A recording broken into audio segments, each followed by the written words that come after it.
I want to specially welcome you to this video course, and this is going to be the first video in the series. What we're going to be looking at here is to have an introduction to the use of keyboard and mouse. This is very critical because you're going to be making use of keyboard and mouse later in the videos that is going to come up. So let me quickly bring up the keyboard picture, and we're going to be looking at all the keys on this keyboard together. So let's start with the escape key. As you can see, this key is called escape key. Can you see that? ESC means escape. I hope you understand that. So anytime you make use of any command within Microsoft Word, Excel, and PowerPoint, and you don't want them again, you want to reverse it, you can make use of the escape key. Do you understand that? It's just to escape an action that you just took. I hope you get what I'm saying. So I'm going to move now to the function keys. You see F1 to F12. They are called function keys. Can you see that now? So as the name implies, they are function keys. Do you understand that now? They are functional keys. So they don't work alone like that. Many times you may have to use them in combination with other keys of the keyboard. I hope you get what I'm saying. There are some of them that can work alone while you're working, and you need to understand that. So I'm going to move to the next set. Let's look at this one now, print screen key. This particular key will capture your screen for you. But once you capture that, you will need to paste it because it will do a kind of copy of that screen. So you need to paste it somewhere for you to be able to see the picture that you've captured. So many times after capturing it, you may need to open Microsoft Word and paste that picture there for you to see what you've captured. Do you understand that? So that's what it does. Then I'm going to move to the next one here. So if you look at this section, this is the indicator section where you have the number lock, you have the caps lock, then you have the scroll lock. So anytime you press the caps lock, you're going to see the light here. But this is not always so on every keyboard, especially when you're using a laptop keyboard. You may not have something like this. Most of the caps lock keys on the keyboard will have their light right on the key. Do you understand that now? So you may not have it this way on a laptop. This is a typical desktop keyboard.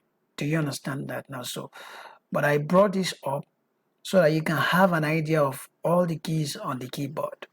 Do you understand that? Because on some laptops, the keyboard doesn't have all the keys on a typical desktop keyboard. Do you understand that? So I'm going to move on now to the next one here, which is caps lock. Can you see capitals lock? So where you see caps lock, it helps you to type in capital letters.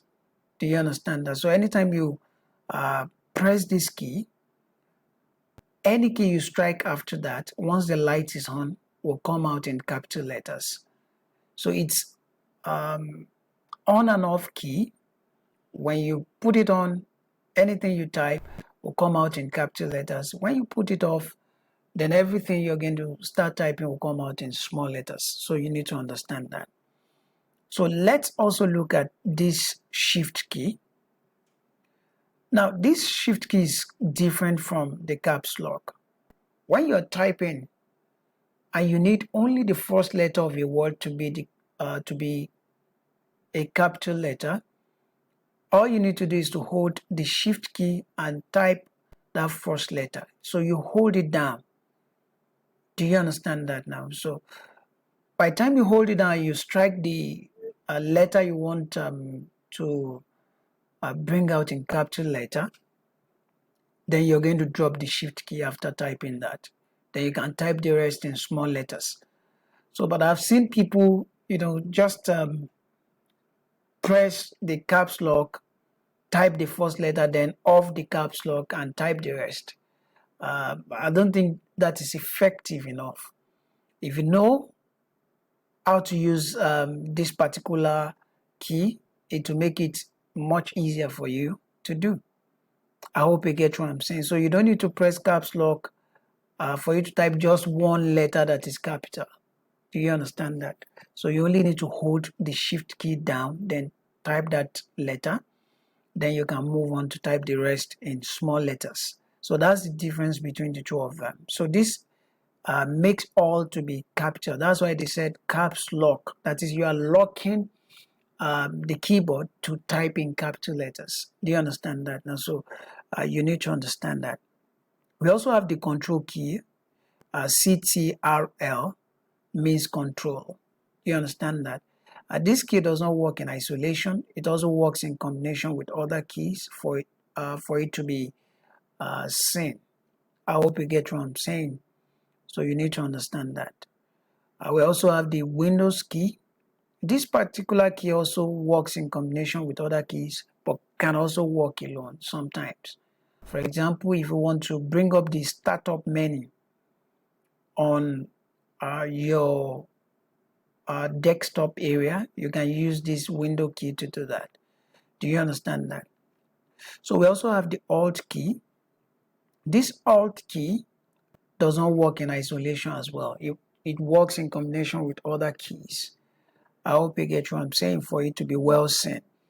Even though when you press the key and you're on Microsoft Word, for example, you're going to see some letters coming out. So without you pressing any of those letters coming out, you won't see the effect of the Alt key. So you need to understand that. So let me go to the space bar. This long key is called space bar. So on any keyboard that I've seen, every keyboard that I've seen so far, the space bar happens to be the longest key. Do you understand that? So any keyboard you see that has the longest key, that is the space bar. So what this does is to create space between words, between letters and all that. And not just that, you could also use this in combination with other keys on the keyboard to, perform some functions. Do you understand that now? So you need to understand that. Then I'm going to move to the next one, which is the menu key. I've talked about this Alt key. So you have two of it on your keyboard. You have one to the left of your spacebar, then one to the right of your spacebar. You also have the Windows key, one to the left and one to the right. You have the control key, one to the left and one to the right. They made it so that if you need to combine this key with some letters around this area, you can combine them together easily. But if this control key is here and you need to add any of these keys to that, you may find it difficult because they are far apart. So they did all this for it to be very easy for you to combine the keys with the letters. I hope you get what I'm saying now. So that's how it works. Now, this menu key also has its own function, and many times it does not work alone too. Sometimes you have to use that in combination with other keys. Do you understand that? Even though you can use it to perform some functions without combining it with other keys. I hope you're getting that now. So let me also state this clearly, that for you to type any of these characters that is on the number keys, can you see them? Can you see all these ones? So any key that has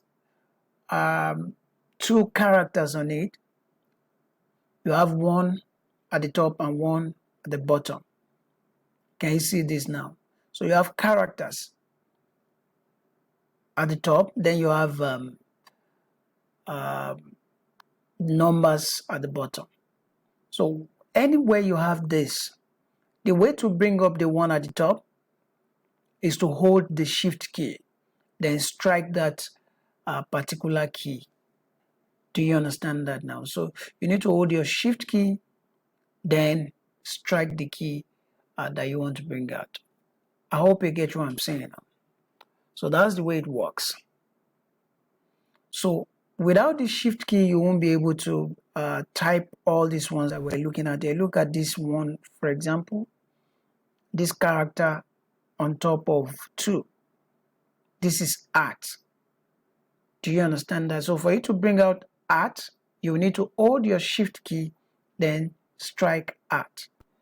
Do you understand that now? So you need to understand. Look at 4 now. We have dollar sign, the dollar symbol, we have it there on top of it. For us to bring it out, we'll have to hold this shift key, then strike key 4 for it to come out. And you do the same for the other ones as well.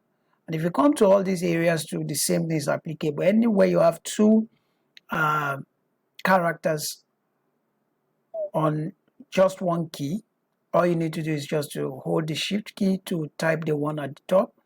Do you understand that? But normally for the other ones at the bottom, you only need to just strike the key without the shift key being held down. I hope you understand that now. So if you type 1 now, it will come out normally without you holding the shift key. But to type the ones on top of them, then you need to hold the shift key to do that. I hope you got that now.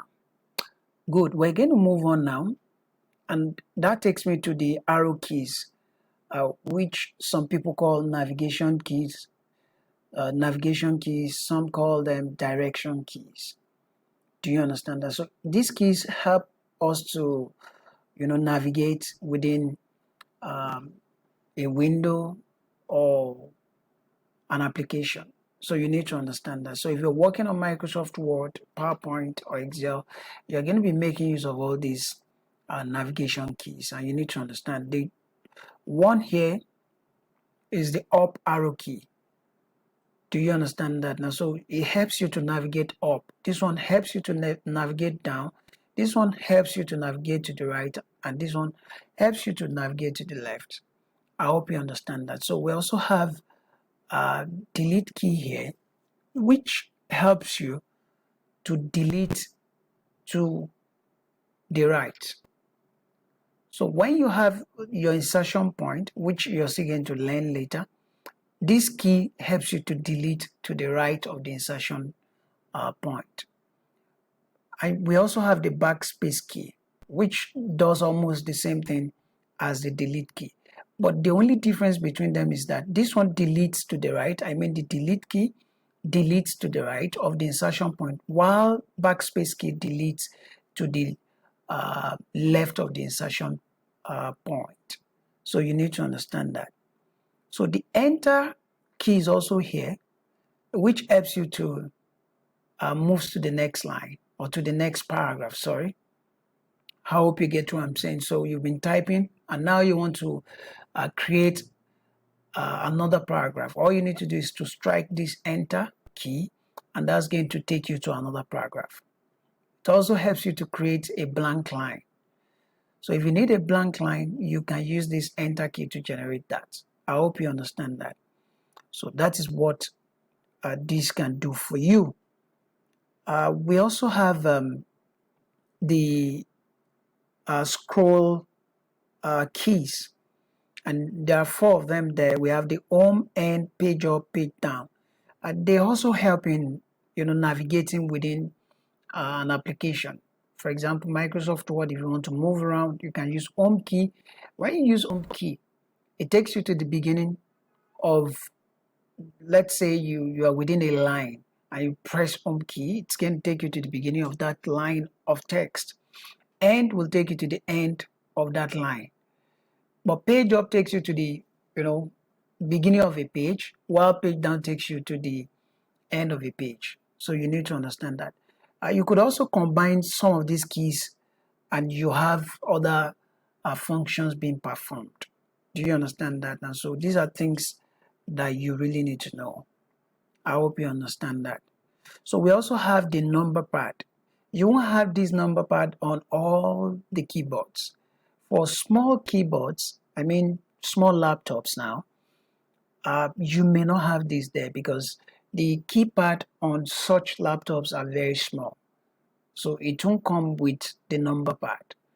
So this number pad is just there for you to, type numbers. Do you understand easily? Especially if you're dealing with calculation work and things like that, you need to type numbers a lot. So instead of you coming here to be typing 1, 2, 3 and stuff like that, this looks like a calculator that you can quickly use to perform the mathematical operations that you want to do.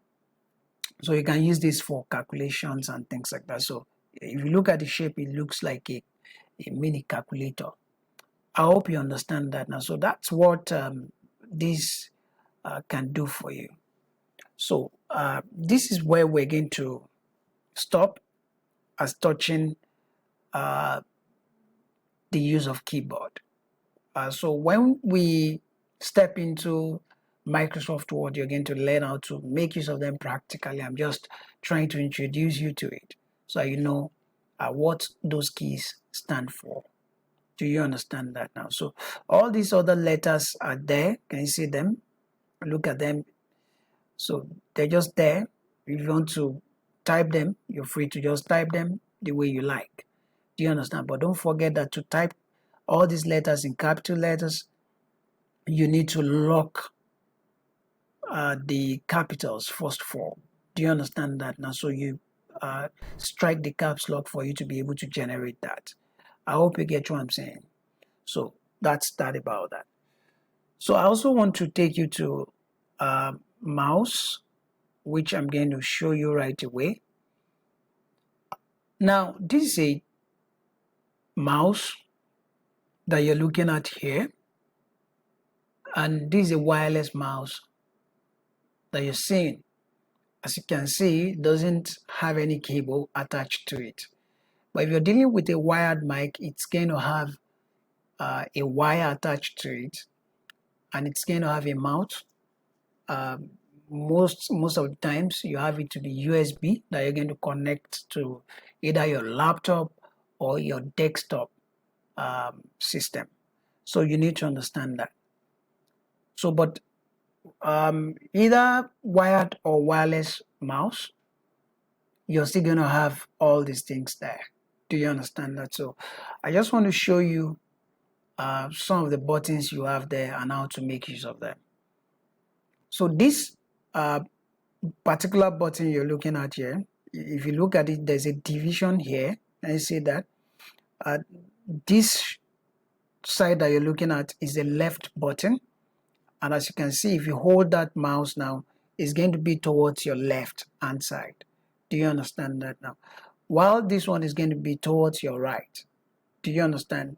So this is the left button while this is the right button. Do you understand that now? So when I say click, I mean you should press this left button. Do you understand that? Some people call it left click. Do you understand that?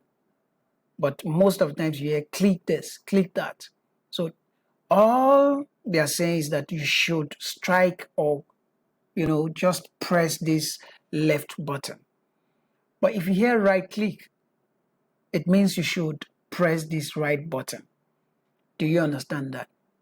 We also have the scroll button there. This is the third one, which helps you to navigate within an application. So it helps you to scroll up and to scroll down within an application. Do you understand that now? So that is the function of this scroll button. Do you understand? So I'm also going to show you a typical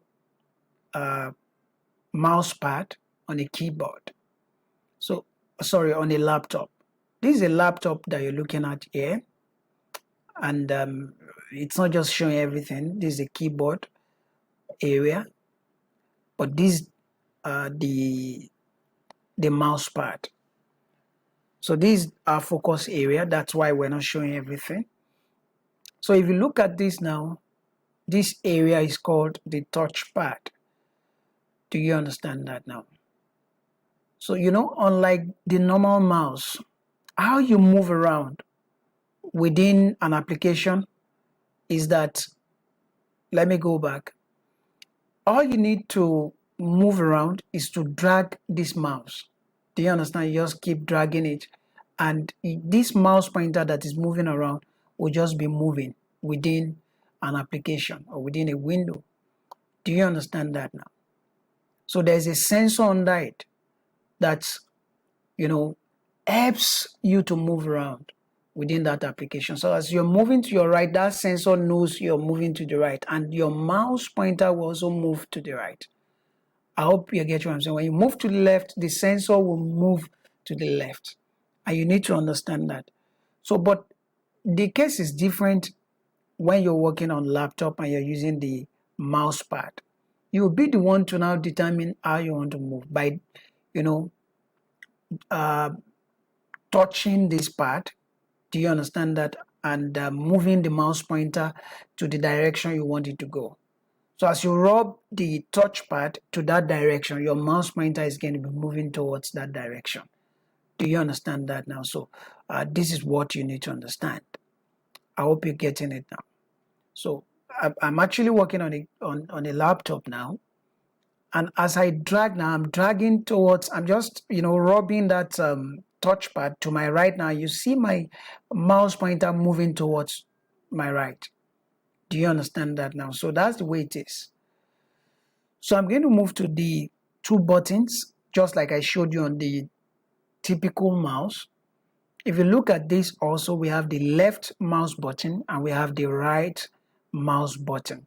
So if I say you should click, I mean you should press this left button. If I say you should right click, I mean you should press this right button. Do you understand that now? So these are things that you really need to know about the mouse and the keyboard. So when we get into the course fully, you're going to be seeing how you can make use of those keys on the keyboard effectively. But this is just an introduction to it, and you're going to practice them, when we fully launch into the course. Do you understand that? So this is where we're going to stop in this video, and I'm going to see you in the next video. Thank you.